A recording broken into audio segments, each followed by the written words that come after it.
আল্লাহর নবীর সাহাবী বলতে আছেন, বলে শুধুমাত্র আমি জীবনের একটা ঘটনা তোদের শোনাবো, সারা জিন্দেগীর লাইফ হিস্টোরি শোনাবো না, আমার লাইফের শুধুমাত্র একটা দিনের ঘটনা শোনাবো, একটা রাত্রির ঘটনা শোনাবো। একটু মনোযোগ সহকারে তোমরা শুনবে, আর আমার লাইফের একটা রাত্রির ঘটনা শোনার পরে তোমরা চলে যাবে। হে মুসলমান, সাহাবী কি শুনিয়েছিলেন আজ আপনাদেরকে শোনাবো, খুব মন দিয়ে শুনুন। আল্লাহর নবীর সাহাবী হযরতে জুনদা রাদিয়াল্লাহু তাআলা আনহু বলতে লাগলেন, হে আমার চার বেটা শোনো, তোমাদেরকে এত কষ্ট আমার জন্য আর করতে হবে না, কষ্ট করে মক্কা থেকে মদিনা তোমাদের নিয়ে যেতে হবে না, কিন্তু আমি তোমাদের একটা ঘটনা শোনাবো। আমি তোমাদের জন্য কত জীবনে কষ্ট করেছি, আমি প্রত্যেক দিনের কথা শোনাবো না, আমি তোমাদের জন্য জীবনে কত ত্যাগ স্বীকার করেছি, আমি প্রত্যেক দিনের কথা তোমাদের শোনাবো না, শুধুমাত্র একটা রাত্রির কথা শোনাবো। একটু মনোযোগ সহকারে তোমরা শুনে নাও। এই দেখেন মুসলমান, আল্লাহর নবীর সাহাবী হযরতে জুনদা রাদিয়াল্লাহু তাআলা আনহু এবার ঘটনা বলতে আরম্ভ করলেন। বেরাদার, নবীর সাহাবী বলতে আছেন, আমার চার বেটা শোনো, আমি কোনো বড় লোক মানুষ নই, আমি অত্যন্ত গরিব মানুষ, আমি দিন মজুরি করে দিন কাটিয়েছি, তাই তো একদিনের ঘটনা তোমাদের বলি। একদিন আমি ফজরের নামাজের পরে আমি কাজের জন্য বেরিয়ে পড়লাম, আর কাজের জন্য বেরিয়ে পড়ার পরে আমি সারা দিন রোদে পুড়ে জমিতে কাজ করলাম, আর যখন সারা দিন কাজ করার পরে আমি বাড়িতে ফিরলাম, আর বাড়িতে ফিরা মাত্রই জানো তোমাদের মা আমাকে মুখ হাত ধোয়ার জন্য একটা লোটাতে পানি দিল, আর যখন আমি পানি পেলাম ওই পানি দ্বারা আমি মুখ হাত ধুয়ে নিলাম। আল্লাহর নবীর সাহাবী হযরতে জুনদা বলতে লাগলেন, আমার চার বেটা শোনো, যখন আমার মুখ হাত ধুয়ে হয়ে গেল আর মুখ হাত ধোয়া হয়ে যাওয়ার পরে তোমাদের মা একটা থালাতে একটি রুটি এনে আমার সামনে রাখলো। আমি হযরতে জুনদা যখন দেখলাম থালাতে মাত্র একটি রুটি, আর একটি রুটি দেখা মাত্রই জানো আমি তোমাদের মাকে একটা ছোট্ট শুধুমাত্র প্রশ্ন করেছিলাম। কি প্রশ্ন করেছিল বাবা? আল্লাহর নবীর সাহাবী হযরতে জুনদা বলতে লাগলেন, বলে বিবি রে, আজকে তুমি আমাকে রুটি খেতে দিলে, কিন্তু একটা কথা বলো, আজকে আমার চার বেটা কি খেয়েছে বলো না। আল্লাহু আকবার। মুসলমান, যেমনই আপনার ছেলেদের কথা জিজ্ঞাসা করেছে বাবু, নবীর সাহাবীর বিবি যেন কান্না করতে আরম্ভ করলেন, তার চোখ দিয়ে ঝরঝর করে পানি ঝরতে লাগলো। বেরাদার, আল্লাহর নবীর সাহাবী হযরতে জুনদা রাদিয়াল্লাহু তাআলা আনহু বলতে আছেন, বলে বিবি রে, কিসের জন্য তুমি কান্না করো? শুধুমাত্র তো আমি ছেলেদের কথা জিজ্ঞাসা করলাম। হযরতে জুনদার বিবি বলতে লাগলেন, বলে স্বামী গো, আসলে হয়েছে এটাই, আমি যখন রুটি তৈরি করার জন্য ময়দার হাঁড়িতে চোখটা রাখলাম, আর ময়দার পাত্রে চোখটা রাখার পরে দেখলাম অল্প পরিমাণে ময়দা আছে, আমি ময়দাগুলো বের করলাম, আর ওই ময়দাগুলো বের করার পরে আমি সুন্দর করে একটা রুটি তৈরি করলাম। মাত্র একটাই রুটি তৈরি হলো, আর যখন একটা রুটি তৈরি হলো, একটি রুটি তৈরি করার পরে আমি চিন্তা করতে লাগলাম, বলে আল্লাহ, এই একটি রুটি আমি কাকে দিব? যদি আমি একটি রুটি চার ছেলেকে দিয়ে দিই তাহলে কারো পেটটা ভরবে না, আর একটি রুটি যদি আমি নিজে খেয়ে নিই তাহলে এটাও মোটে ঠিক হবে না। হযরতে জুনদার বিবি বলতে লাগলেন, স্বামী গো, তাই একটি রুটি সামনে নিয়ে চিন্তা ভাবনা করতে লাগলাম, আর চিন্তা করতে করতে আমি মনের মধ্যে ফয়সালা নিলাম এটাই, আয় আল্লাহ, আজকে একটি রুটি আমি নিজেও খাবো না, আর এই একটি রুটি আমি আমার চার বেটাকেও দিব না। আল্লাহর নবীর সাহাবীর বিবি হযরতে জুনদা রাদিয়াল্লাহু তাআলা আনহুর বিবি সাহেবা বলতে আছেন, বলে স্বামী গো, তাই একটি রুটি আমি যত্ন করে আপনার জন্য রেখে দিলাম, আর এটাই নিয়ত করেছিলাম যখন আমার স্বামী জুনদা কাজ করে বাড়িতে ফিরবে আমি তাকে একটি রুটি খেতে দেব।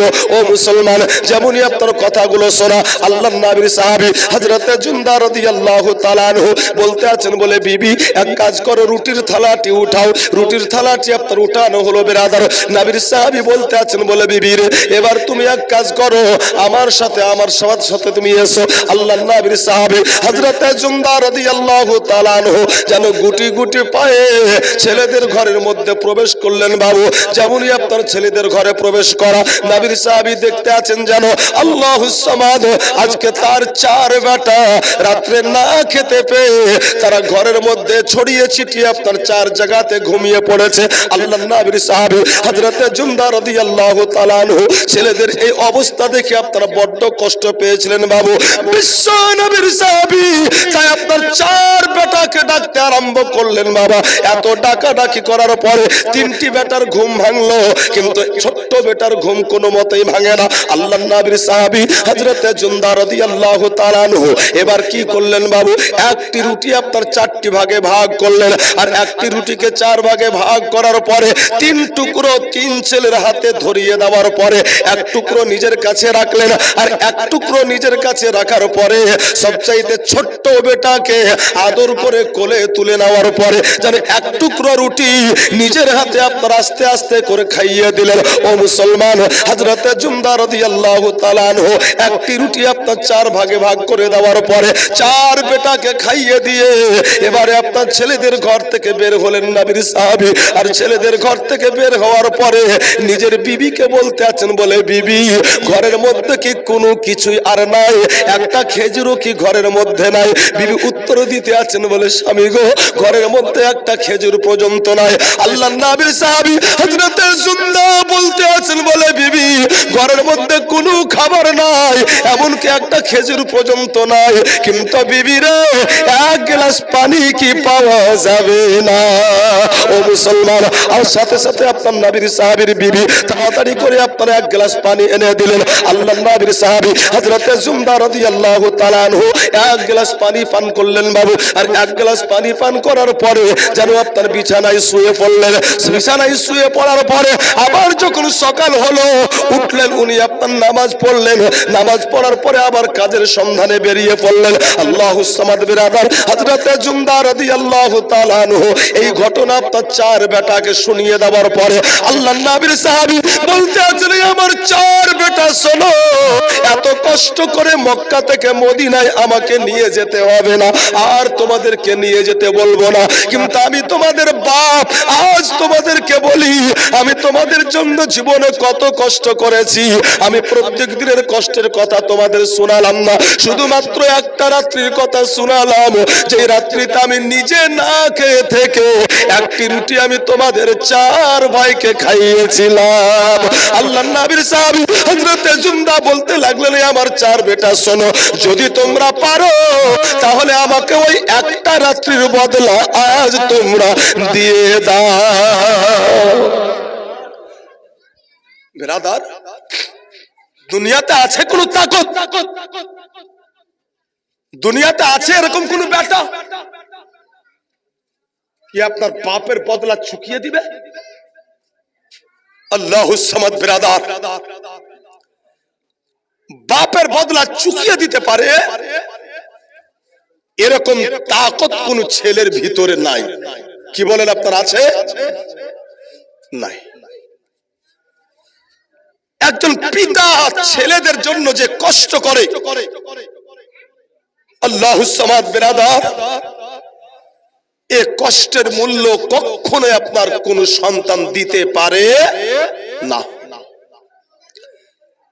এজন্য আল্লাহ বলেছেন, ওয়া কাদা রাব্বুকা আল্লা তা'বুদু, তোমরা আমার ইবাদত করো, ইল্লা ইয়াহু ওয়া বিল ওয়ালিদাইনি ইহসানা, এবং তোমরা তোমাদের আব্বা মায়ের সাথে ভালো ব্যবহার করো। জোরে বলেন সুবহানাল্লাহ।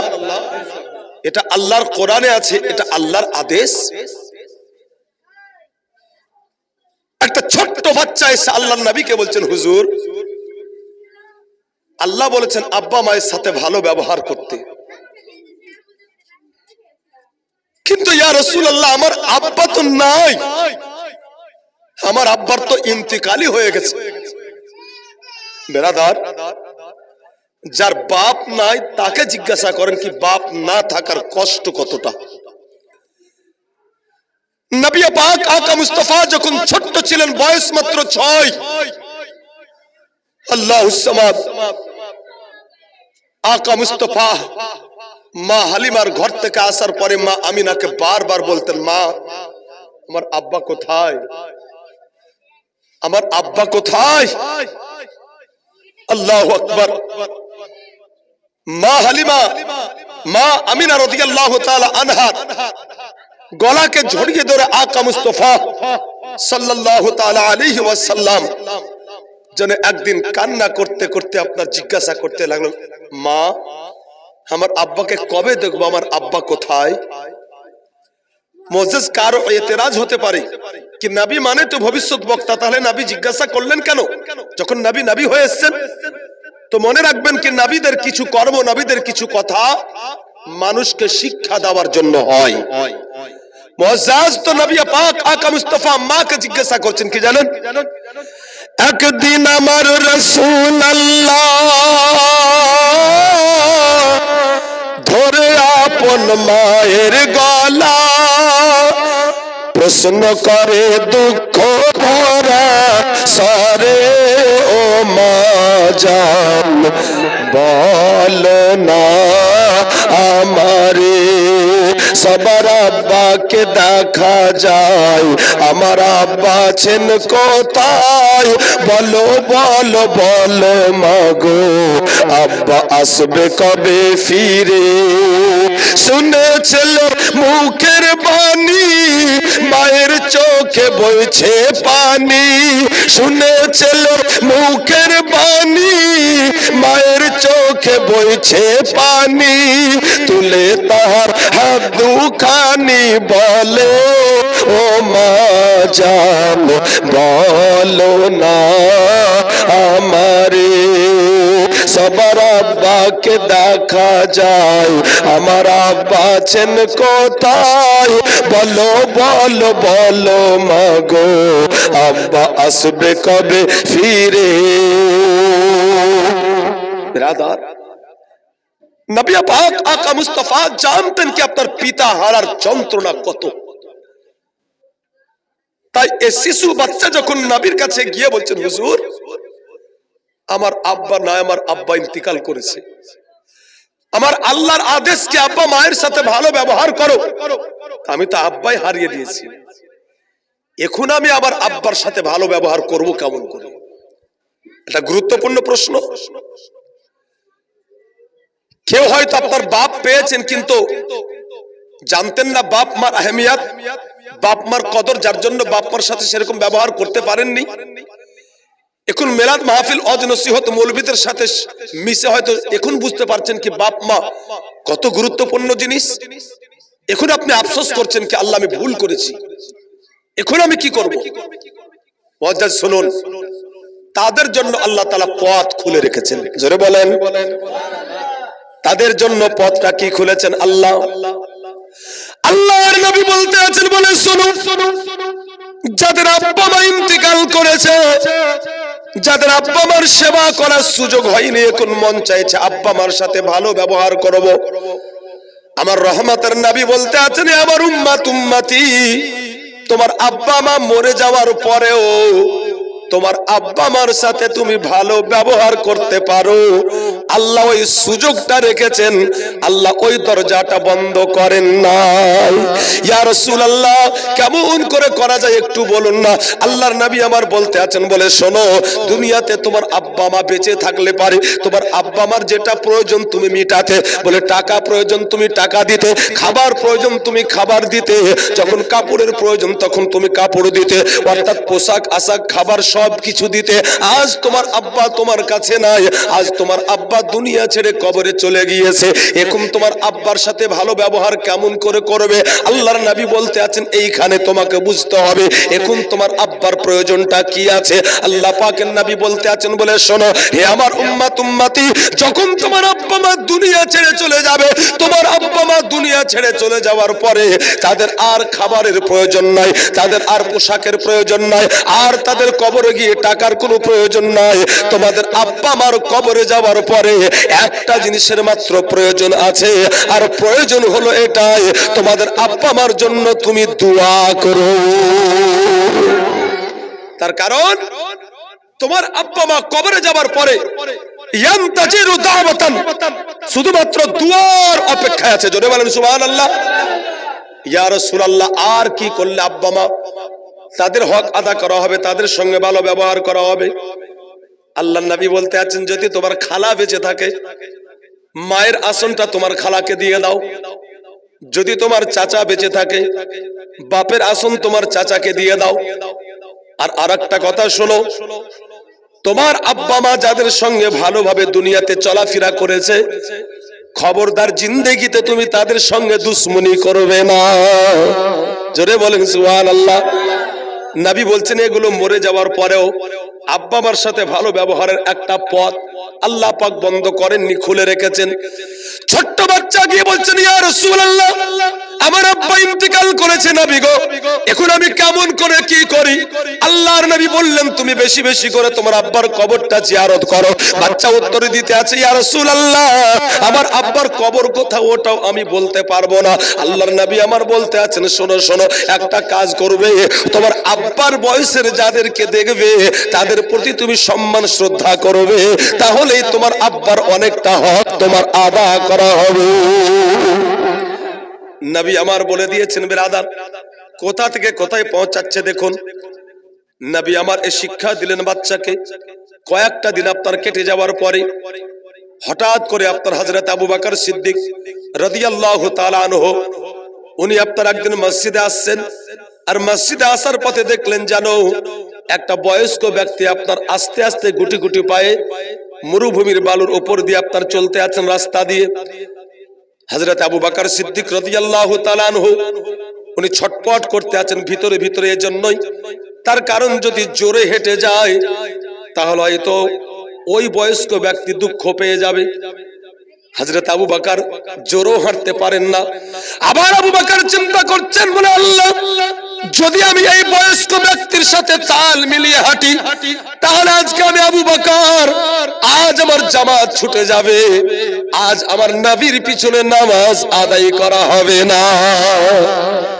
একদিকে নামাজ বেরাদার, অপরদিকে আমার নবী পাক আকা মুস্তাফার হুকুম, দুটোকে কেমন করে পালন করবেন আবু বকর?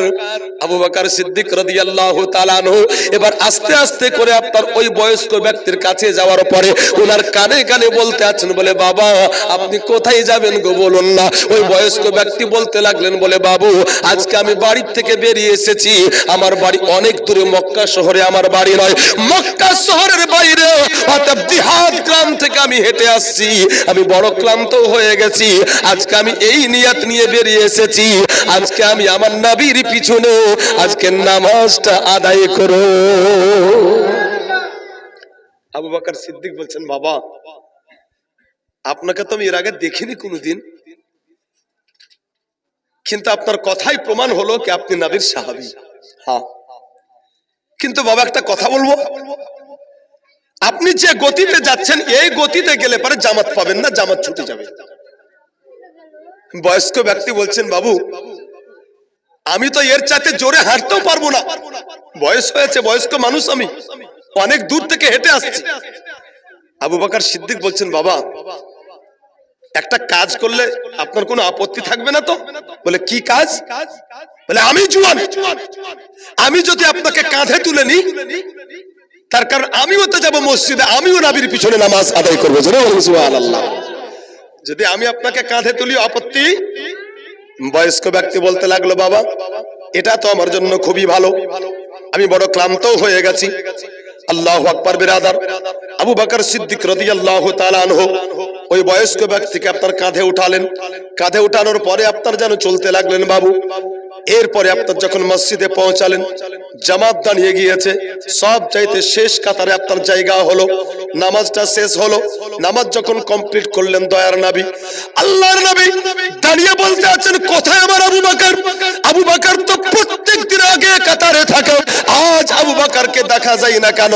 সব চাইতে শেষ কাতারে দাঁড়িয়ে আবু বকর বলতে আছেন, লাব্বাইক ইয়া রাসূলুল্লাহ, হুজুর আমি আছি। আল্লাহর নবী আমার বলতে আছেন, আবু বকর তুমি প্রত্যেকদিন প্রথম কাতারে থাকো, আজ কেন শেষ কাতারে? আবু বকর সিদ্দিক বলতে আছেন, ইয়া রাসূলুল্লাহ আজ আমার সব শেষ কাতারে জায়গা এজন্যই হয়েছে, তার কারণ নবী গো, একদিকে আল্লাহর হুকুম আর একদিকে নবীর হুকুম, আর দুটোকে পালন করতে গিয়ে আমি আবু বকর আজকে আমার সব শেষ কাতারে জায়গা হয়েছে।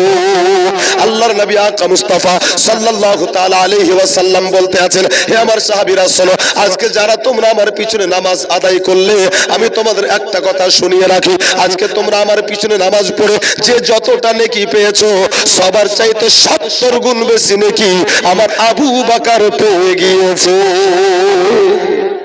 কেন?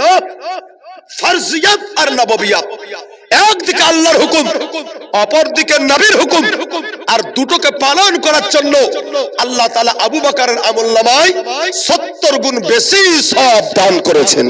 আরেকবার জোরে বলবেন না সুবহানাল্লাহ? বহুত বুঝা গেল। বাপ তো বাপ, বাপের বয়সের যে তার সম্মান শ্রদ্ধা করলে পারেও আল্লাহ বড় খুশি হন। মুআজ্জাজ মুহতারাম, আলোচনা করতেছিলাম, নবীর সাহাবী হযরত জুনদা রাদিয়াল্লাহু তাআলা আনহু বলতে আছেন, আমার চার বেটা শোনো, এত কষ্ট করে তোমাদেরকে আমাকে মদিনায় নিয়ে যেতে হবে না, কিন্তু ওই একটা রাত্রের বদলা আজ তোমাদের কাছে চাই। কে দিবা বলো? চার ভাই মিলে দিবে না কোনো ভাই একাই দিবে? একটা রাত্রিতে আমি তোমাদের একটা রুটিকে 4 ভাগে ভাগ করে তোমাদের 4 ভাইকে খাইয়েছিলাম, কিন্তু আমি জুনদা আমি কিচ্ছু খাইনি, শুধুমাত্র পানি পান করে ভুকা ক্ষুধার্ত অবস্থায় শুয়ে গিয়েছিলাম, আমাকে বদলা দাও।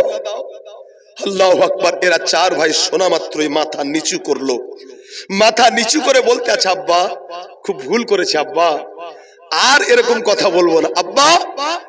শুধু মদিনা কেন, যদি তুমি বলো তো তোমাকে ঘাড়ে করে কাঁধে করে গোটা দুনিয়া ভ্রমণ করাতে পারি।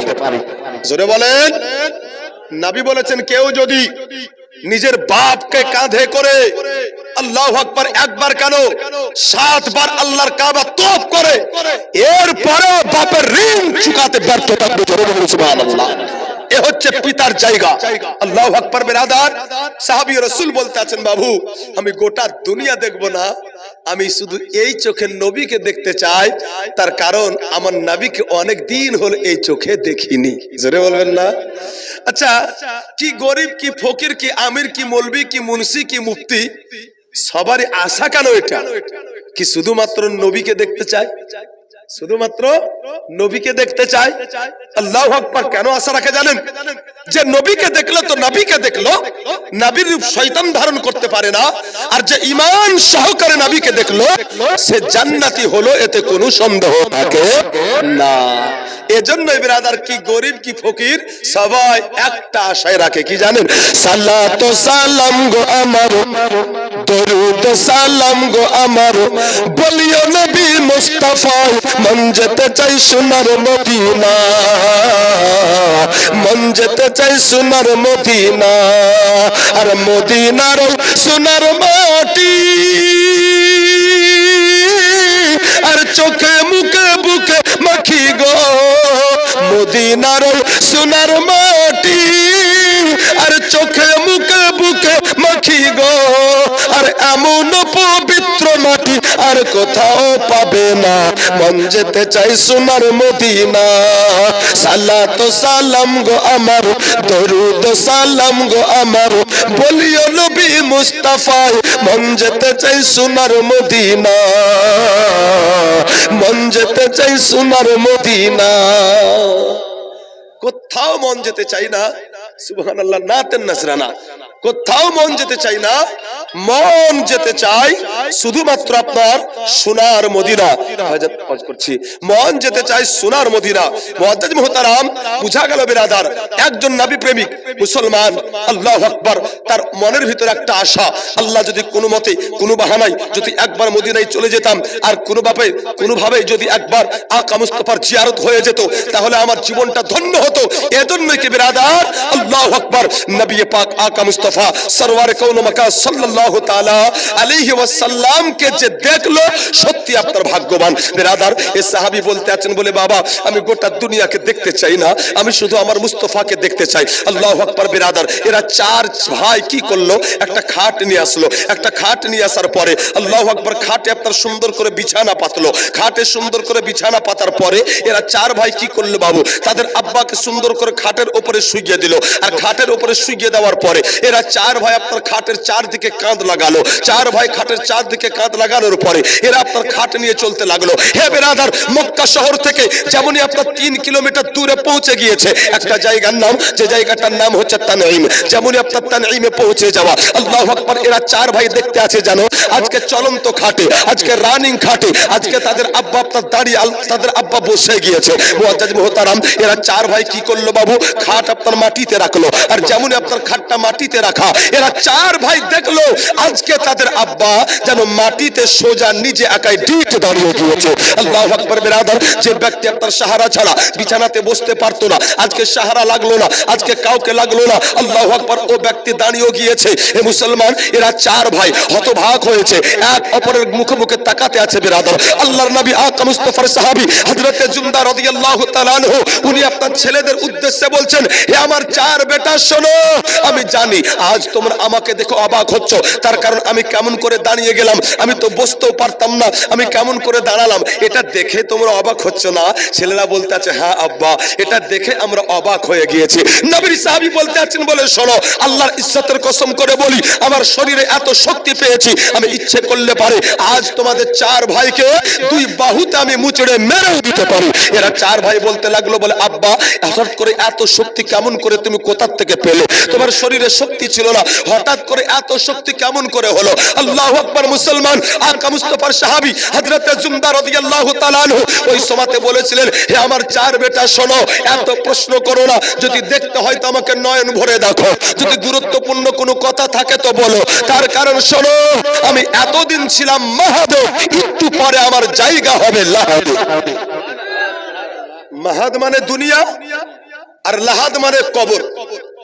নবীর সাহাবী বলছেন, এত প্রশ্ন করো না, যদি গুরুত্বপূর্ণ কিছু জিজ্ঞাসা করার থাকে তো করো, তার কারণ একটু পরে আমার মরণ হবে, আমার ইন্তিকাল হবে। আচ্ছা একবার ভাবেন তো, যদি কোনো বাপ তার ছেলেদেরকে ডেকে বসিয়ে বলে কি, বাবা আমাকে দেখে নে, আমি আর বাঁচবো না, একটু পর আমি মরে যাব। আচ্ছা বলেন তো ছেলেদের মনের অবস্থা কি হবে? আল্লাহু আকবার বেরাদার, ছেলেরা জানে কি দুনিয়াতে কেউ চিরজীবন বাঁচতে আসেনি, একদিন না একদিন সবাই যাবে। কিন্তু এর পরেও তো আপনার কোনো ছেলে চায় না কি তার বাপ মরে যাক। প্রত্যেকটা ছেলে চায় কি বাপ যুগ যুগ বেঁচে থাক। তার কারণ যারা প্রকৃত সুসন্তান তারা জানে পৃথিবীতে যত ছাদ আছে, আল্লাহু আকবার, সমস্ত ছাদের চাইতে পাকা পোক্তা ছাদ হচ্ছে তার মাথার উপরে তার বাপের ছায়া। যারা সুসন্তান জানে। কিন্তু বাপই যদি বলে কি বাবা আমাকে দেখে নাও, একটু পরে আমার ইন্তিকাল হবে, ছেলেদের হাল কি হবে? আল্লাহু আকবার। নবীর সাহাবীর চার ছেলেও কান্না করতে লাগলেন, আব্বা আপনি এরকম করে বলছেন কেন?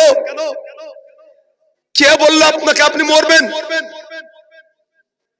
আল্লাহর নবী আকা মুস্তাফার সাহাবী বলতে আছেন, বাবু এমন একজন ব্যক্তি বলেছেন,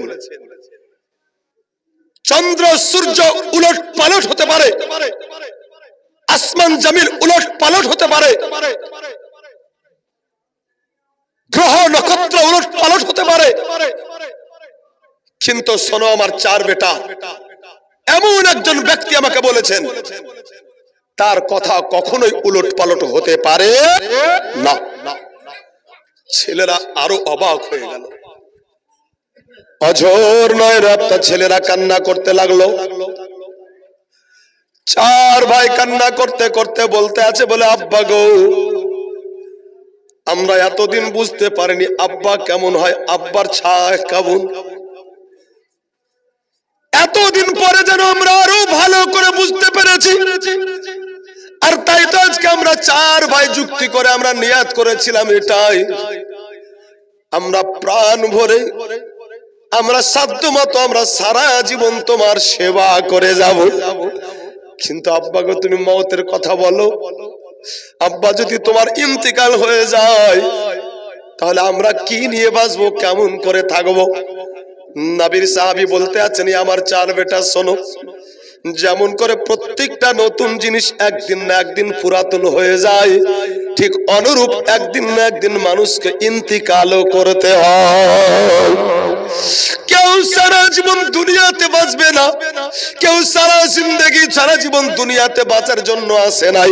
আমি সাহাবী হযরতে জুনদা, আমি তাই তোমাদের পিতা বলতে আছে, শোনো আমিও বাঁচবো না, আমার ইন্তেকাল হয়ে যাবে। এবার ছেলেরা বলতে লাগলো, বলে আব্বা গো তোমার কথাগুলো মেনে নিলাম, কিন্তু আমাদের একটা প্রশ্নের জবাব দিয়ে দাও, তোমার এই জায়গাতে ইন্তেকাল হবে এই কথাটা তোমাকে কে বললো একটু বলো না। আল্লাহর নবীর সাহাবী হযরতে জুনদা রাদিয়াল্লাহু তাআলা আনহু উনি বলতে আছেন, তোমরা এটা শুনবে, কিন্তু আমি এত শক্তি কেমন করে পেলাম এটা কি তোমরা শুনবে না? চার বেটা বলতে লাগলো, আব্বা গো ওটা বললে তো আরো হয়। এরা চার ভাইকে আল্লাহর নবীর সাহাবী হযরতে জুনদা রাদিয়াল্লাহু তাআলা আনহু এবার বলতে লাগলেন, বলে শোনো আমি কেমন করে এত শক্তি পেলাম, এবার গুপ্ত রহস্য শোনো। আল্লাহর নবীর সাহাবী হযরতে জুনদা বলতে আছেন, আমার চার বেটা শোনো, যখন তোমরা খাটে করে আমাকে এখান পর্যন্ত নিয়ে আসলে, আর যখন আমি এইখান পর্যন্ত পৌঁছালাম, আমি তো তোমাদের কাঁধের উপরে খাটের উপরে ছিলাম, কিন্তু এই জায়গাতে আসা মাত্রই জানো আমি আমার নবীকে দেখতে আরম্ভ করলাম।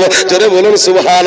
আল্লাহর নবীর সাহাবী হযরতে জুনদা বলতে আছেন, যখন আমি আমার নবীকে দেখতে লাগলাম, আমি চেষ্টা করলাম উঠার, কিন্তু কোনো মতেই আমি উঠতে পারি না। আমি কান্না করতে লাগলাম, আর কান্না করতে করতে আমি আল্লাহর কাছে ফরিয়াদ করতে লাগলাম, আয় আল্লাহ, যখনই তোমার নবীকে দেখেছি তোমার নবীর সম্মানের জন্য দাঁড়িয়ে পড়েছি। আয় আল্লাহ, যখনই তোমার নবীর দ্বারে গিয়েছি তোমার নবীর সম্মানের জন্য দাঁড়িয়ে থেকেছি, কিন্তু আজ তোমার নবীর সামনে আমি জুনদা দাঁড়াতে পারি না, এজন্যই কি আমার শক্তি শরীরে বাকি নাই? আয় আল্লাহ গো, আজকে তোমার নবীর ওসিলায় তোমার কাছে চাই, আমাকে শক্তি দিয়ে দাও, আমি যেন আগের দিনের মতো আজকেও তোমার নবীর জন্য দাঁড়াতে পারি। আল্লাহর নবীর সাহাবী হযরতে জুনদা রাদিয়াল্লাহু তাআলা আনহু বলতে আছেন, আমার চার বেটা শোনো, আমার আল্লাহ পাক রব্বুল আলামিন আমার দোয়াকে কবুল করলেন, তাই তো আমি জুনদা আমার শরীরে আল্লাহ শক্তি ফিরিয়ে দিলেন, আর শক্তি ফিরে পাওয়ার ফলে আমি খাটে বসে গিয়েছিলাম, আর যখন তোমরা খাটটা নিচে রাখলে আমি নবীর সুন্দরভাবে জমিনে দাঁড়িয়ে পড়লাম, আর যখন আমি মাটিতে দাঁড়িয়ে পড়লাম আমার নবীর সঙ্গে আমার কথা গোপন আরম্ভ হয়ে গেল। আমি আমার নবীর সঙ্গে কথা বলতেছিলাম, আমার নবী আমাকে বলতে আছেন, বলে আমার প্রিয় সাহাবী জুনদা, তোমার হায়াত বাকি নাই কি তুমি মদিনা পর্যন্ত পৌঁছাতে পারবে? আর যার জন্য আমি নবী আমি এই জায়গাতে এসে আমি তোমাকে আমার দিদার করিয়ে দিলাম। হে আমার প্রিয় সাহাবী শোনো, যাতে আমাকে দেখার বাসনা নিয়ে আজ তোমার ইন্তেকাল না হয়, যার জন্য আমি নবী এই জায়গাতে এসে আমি তোমাকে দেখা দিলাম। হে আমার প্রিয় সাহাবী জুনদা শোনো, আর তুমি যেতে পারবে না মদিনায়, আর তুমি যেতে পারবে না ফিরে মক্কায়, তোমার ইন্তেকালটা এই তানঈমেই হয়ে যাবে। আল্লাহু আকবার। মুসলমান হে বেরাদার, আজ আপনার ওহাবি যারা, এই ওহাবির দল বলতে আছে কি নবী গায়েবের খবর বলতে পারে না, কিন্তু নবী কত বড় ভবিষ্যৎ বক্তা দেখুন, এত বড় গায়েবের খবর দিচ্ছেন রাসূলুল্লাহ, কি নবী নিজে বলছেন নিজের সাহাবীকে তোমার ইন্তেকাল এই জায়গাতে হবে। আচ্ছা বলেন এটা গায়েব নয়? ইমানদারি বলেন গায়েব নয়? ঘুমিয়ে গেছেন?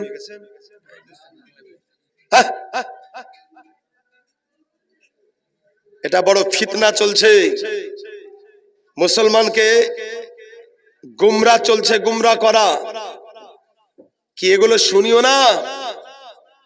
আর এটাও আপনারা দেখছেন কি আপনাদের ঘরের সন্তান আস্তে আস্তে আপনার ওহাবির খাতায় নাম লিখিয়ে নবীর বিরুদ্ধে কথা বলছে। ঠিক বললাম না? হ্যাঁ, কিসের কারণে জানেন? তার কারণ ওয়াজাজ কিছু একেবারে গুরুত্বপূর্ণ জায়গা আছে, এই লুজ এই উইক পয়েন্ট গুলোতে আপনার তারা আঘাত করে গুমরাহ করতে আপনার সক্ষম হচ্ছে। কি দেখো, আল্লাহ জানে গায়েব, আল্লাহ ছাড়া কেউ জানে না। ই আপনার শরীয়ত বুঝে না? এ বলছে ঠিকই বলেছে, আমাদের মৌলভী সাহেবরা ভুলই বলছে, গায়েব একমাত্র আল্লাহ জানে, কেউ জানে না। আল্লাহু আকবার। ব্রাদার, গায়েব কাকে বলে? যেটা লুকায়িত ছুপায়িত একে গায়েব বলে। যেটা লুকিয়ে থাকে একে গায়েব বলে। আচ্ছা বলেন, পানির নিচে কি আছে সমুদ্রের নিচে, এটা দেখতে পান আপনারা? ইমানদারি বলেন, দেখতে পান না। কিন্তু যদি আপনার ওই পানির নিচে আপনার ক্যামেরা পাঠিয়ে দেওয়া হয় আর পৃথিবীর মাটিতে বসে আপনার কম্পিউটার মনিটরিং করে, আচ্ছা বলেন ওই ব্যক্তি বলতে পারবে না কি সমুদ্রের কোন জায়গাতে কি আছে? এটা বুঝেন তো ভালো নাকি? আল্লাহু আকবার। কবরস্থান না পাকিস্তান না হিন্দুস্তান, ওয়াজ করছি কোন স্থানে? আল্লাহু আকবার। পাঠান পাড়াও গেছে এত গুমরাহিতে। 5 মিনিট কথা বলে ওয়াজ শুনেন, মাশাআল্লাহ, একটু 5 মিনিট। তার কারণ বর্তমান সময় এসে শুধু মিলাদ শুনলে হবে না, একটু কান খাড়া করতে হবে, না তো ঈমান যাবে লাস্টে বেলায়। একটু আওয়াজ দিয়ে মাশাআল্লাহ কথা বলে ওয়াজটা শুনে নেন। আচ্ছা চলেন। গায়েব মানে লুকায়িত, যেটা লুকিয়ে থাকে ওকে গায়েব বলে। আরবি হচ্ছে গায়েব শব্দ, কিন্তু বাংলা লুকায়িত। আচ্ছা বলেন তো, কোন মায়ের পেটে কি আছে বা আমার পেটে কি আছে এটা কেউ বলতে পারবে? পারবে না। আচ্ছা মায়ের পেটে কি আছে কেউ বলতে পারবে?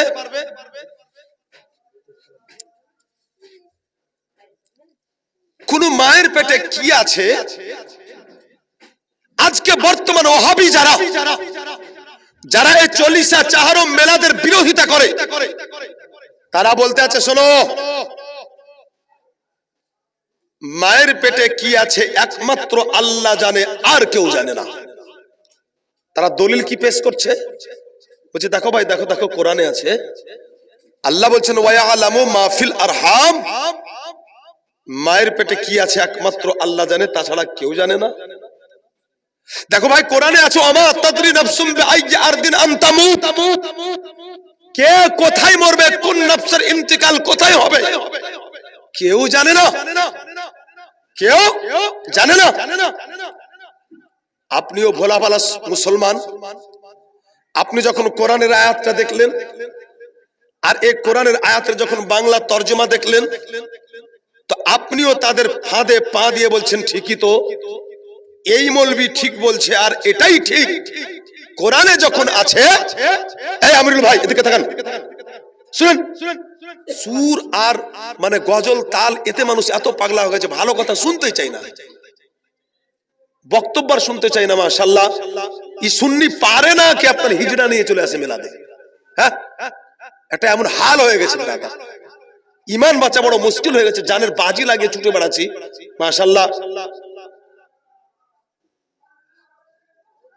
একটু বুঝার চেষ্টা করেন। আজ আফসোস লাগছে, আপনার বহুদিন কাট গেছি, যে পাড়াতে কিয়াম সালাম চল্লিশা চাহারম করে গেছি, আজ দেখছি আপনার ওই পাড়াতে চল্লিশা চাহারম কিয়াম সালাম বন্ধ। আজ ওই পাড়াতে তাবলীগ। বড় আফসোস, আপনার এলাকার মৌলবীরাই কি করছে আর এলাকার সুন্নি মুসলমান যে কি করছে, আপনার বড় আফসোস লাগছে। আপনার আজ বড় আপনার চোট লেগেছে, তাই বলছি। আপনার কিসের জন্য জানেন? এই আপনাদের মতো নাদানদের জন্য। তার কারণ এই ইয়া নবী আর সিন্নিতে আপনারা থেকে গেছেন বলে। আল্লাহু আকবার। এই চত্বরে বহু বছর কাটিয়ে বহু গ্রাম মাশাআল্লাহ আকবারে আপনার কুক্ষিগত করে ওয়াহাবি দেওবন্দি কাদিয়ানীদের মুখ বন্ধ করে মাশাআল্লাহ হে ব্রাদার সালাম কিয়াম বুক ফুলিয়ে করেছি। কিন্তু আজকে মরার পরে মিলাদ নাই, মরার পরে চল্লিশা নাই, মরার পরে দুয়া নাই, ইয়া নবী জায়েজ নাই, ইয়া নবী বলে ডাকা হারাম, শিরিক। হয়তো পাঠান পাড়ায় এখনো চলছে, কিন্তু এই পাঠান পাড়ার মতোই যে সমস্ত গ্রামগুলো আশপাশ হতো, ভালো করে খোঁজ নেন, বন্ধ হয়ে গেছে। কিসের জন্য বন্ধ হলো? কি কারণে? এ নাদানির কারণে। তার কারণ প্রশ্নের জবাব দিতে পারেন না বলে। ব্রাদার, সেই প্রশ্নের আপনার জবাব শিখার চেষ্টাও করেননি বলে। আল্লাহু আকবার। আজ বলতে আছে কি মানুষ যখন মরে যায়, মানুষ মরে যাওয়ার পরে কবরে চলে যায়, কিচ্ছু নাই, ব্যাস মরে গেল, যতটুকু আমল করেছে ওই আমলটাই, তারপরে আর কোনো কিছুই নাই। মুআজ্জাজ মুহতারাম, অর্থাৎ তাদের বক্তব্য এটাই, মরে গেল, মরে যাওয়ার পরে মরা ব্যক্তির নামে ফকির খাওয়াও, কোনো লাভ নাই। মরা ব্যক্তির নামে কোরআন তেলাওয়াত করো, কোনো লাভ নাই। মরা ব্যক্তির নামে দোয়া করো, কোনো লাভ নাই। ও যতটুকু বেঁচে থাকা অবস্থায় আমল করেছে ততটুকুই তার কবর পর্যন্ত পৌঁছাবে, আর তার জন্য কোনো কিছু কাজে আসবে না। কিন্তু মুসলমান আমরা তো শুননি, আমরা এটাই আকীদা বিশ্বাস এটার উপর রাখি কি হ্যাঁ একজন ব্যক্তি মরে গেলে পারে তার নিজের আমল বন্ধ হয়, কিন্তু তার জন্য কিছু আমল খোলা থাকে, জারি থাকে, কিছু দরজা খোলা থাকে। এক হচ্ছে বেরাদার, তার জন্য কেউ দোয়া করলে তার কবর পর্যন্ত পৌঁছায়, তার উদ্দেশ্যে ফকির খাওয়ালে ওই নেকি তার কবর পর্যন্ত পৌঁছায়, তার জন্য কোরআন তেলাওয়াত করলে পারে ওই নেকি তার কবর পর্যন্ত পৌঁছায়। আল্লাহু সামাদ। সুন্নি মুসলমান শোনো, আর সুন্নি যেটা বলে পবিত্র কোরআন এবং হাদিসের আলোকে দলিল সহকারে বলে। আজ বলছে নবী গায়েব জানে না, কিন্তু শুনুন 5 মিনিট খুব মন দিয়ে শুনে নেন। গায়েব মানে লুকায়িত। মায়ের পেটে কি আছে কেউ জানে না। কোরআন আপনি পড়লেন, ওখানে আপনার মাথা ঢুকে গেল, এটাই ঠিক। আপনাকে 2 মিনিটে উজালা করে দিই। আচ্ছা, মায়ের পেটে কি আছে যদি কোনো মাকে নিয়ে গিয়ে কোনো ডাক্তারখানায় গিয়ে আপনার তার পেটের আল্ট্রাসাউন্ড ছবি করা হয়, এরপরে যদি ডাক্তার আপনাকে বলে আমিরুল ভাই মিষ্টি খাওয়ান, আপনি বাপ হতে চলেছেন। আচ্ছা, ওখানে যদি আপনি ডাক্তারকে বলেন কি ডাক্তার বাবু পাগলা পেয়েছেন, আমি মুসলমান, কোরআনে পড়েছি মায়ের পেটে কি আছে আল্লাহ ছাড়া কেউ জানে না, আপনি কেমন করে বলতে পারেন ডাক্তার মানুষ? অসম্ভব, আপনার কথা মানলাম না। আচ্ছা বলেন ডাক্তার আর রাখবে আমিরুল ভাইকে? রাখবে না, বলে একটা তাড়া আন্দালে হাসান ডাক্তারখানায় ভর্তি কর। তার কারণ পাগল, মায়ের পেটে কি আছে কেউ জানে না আল্লাহ ছাড়া। এটা যেমন সত্য, তেমন তোমাকে এটাও জেনে নিতে হবে যে আল্লাহ যাকে ওই জ্ঞান দিয়েছেন, ওই জ্ঞানের থিওরিতে চলে একজন ডাক্তারও বলতে পারে এই মায়ের পেটে বেটা আছে না বেটি আছে। জোরে বলে সুবহানাল্লাহ। তাহলে বুঝা গেল আল্লাহ ছাড়াও গায়েবের খবর বলতে পারে যাদেরকে আল্লাহ বলার ক্ষমতা দিয়েছে, যে জ্ঞান দিয়েছে। হলো, এবার বলছে কি কে কোথায় মরবে আল্লাহ ছাড়া কেউ বলতে পারে না। হায়াত মওতের মালিক একমাত্র আল্লাহ। আচ্ছা আপনারা কি বলেন, কে কোথায় মরবে আল্লাহ ছাড়া কেউ জানে না? আল্লাহ ছাড়া কেউ বলতে পারে না? কোরআন পড়ে গুমরা হয়ে গেল, বলছে না আল্লাহ ছাড়া কেউ পারে না। কিন্তু ওই ব্যক্তি তার বাপের পাশে বসে কান্না করছে, আব্বা আর বাঁচবে না, যা খাবার খায় আলাও। কান্না করছিস কেন রে ভাই? বলে হুজুর আর বলি না, ব্যাঙ্গালোর পর্যন্ত নিয়ে গেলাম, ব্যাঙ্গালোর থেকে ঘুরিয়ে বললো টাটা খুব ভালো, তো টাটা ক্যান্সার হাসপাতালে নিয়ে গেলাম, তো ডাক্তার বলেছে আর বাঁচবে না, 25 থেকে 28 দিনের মধ্যে মরে যাবে। ওই জন্য বসে বসে কান্না করছি। এই ওহাবির বাচ্চা, তুমি যে বলো হায়াত মওতের মালিক আল্লাহ, কে কোথায় মরবে কতদিন পর মরবে কেউ বলতে পারে না, তো ডাক্তার বললো 28 দিন আর তুমি বসে বসে কান্না করছো, মানে তাহলে তোমার ঈমান কোন জায়গাতে, কোনটার উপরে? মুআজ্জাজ বড় আফসোস, এই ওয়াহাবি ডাক্তারের কথাতে ঈমান রাখে, কিন্তু যদি ওকে বলা হয় কি নবীও বলতে পারেন কি এই ব্যক্তির ইন্তেকাল কোন জায়গাতে হবে, তো ওয়াহাবি নবীর কথার উপরে ঈমান রাখে না। এই সম্প্রদায়ের নাম হচ্ছে ওয়াহাবি সম্প্রদায়। হে বিরাদার, কিন্তু আমরা সুন্নি, আমরা এর উপরে ঈমান রাখি কি আল্লাহর দেওয়া জ্ঞান পেয়ে, আল্লাহর দেওয়া পাওয়ার পেয়ে আমার নবীও বলতে পারেন কি এই লোকটার মরণ কোন জায়গাতে হবে। বিরাদার, এটা কোরআন হাদিস দ্বারা প্রমাণিত।